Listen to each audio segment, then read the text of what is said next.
Hello mga kaibigan. Oo nga. Dito kami sa Sindangan, Zamboanga del Norte. At nandito tayo sa Sinyo Maro, commemorating 1944 to 2040. Sa panahon ng World War II, no?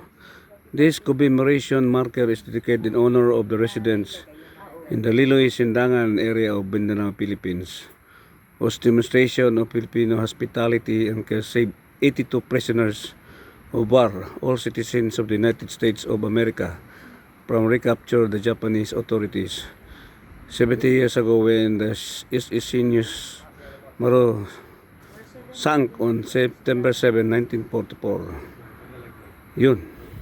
So dito pala na dumaan yung barko. So ito yun, dito to sa Sindangan, Zamboanga del Norte, no? So yan, malapit siya sa beach, ocean.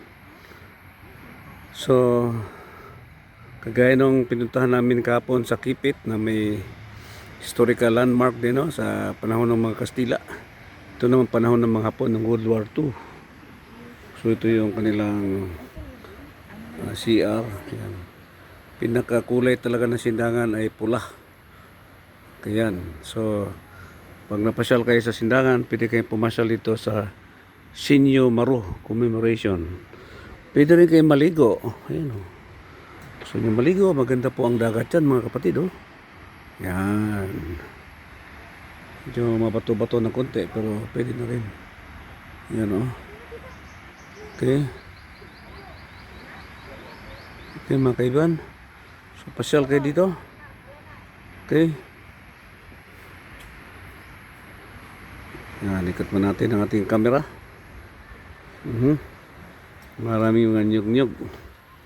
So pasyal lang kami dito. Tandaan niyo po ang pangalan, Sinyo Maro commemoration sa Sindangan, Zamboanga del Norte.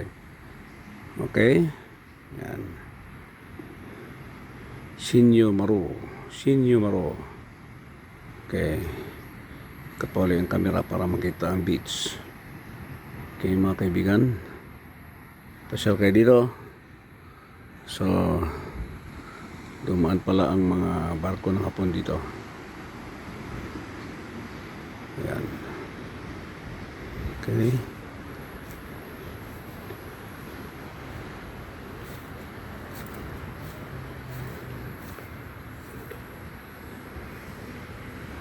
Okay, siguro hanggang dito na lang mga kaibigan ang aking YouTube content sa mga historical landmarks sa Pilipinas. Dito pinakita kung gaano ka-hospitable ang mga Pilipino, no? Mga residents ng Sindangan at Liloy, Zamboanga del Norte. So hanggang dito na lang. Maraming salamat po. Ko si King Prince para sa Travel 369. Maraming salamat po. God bless us all. To God be the glory. God is good.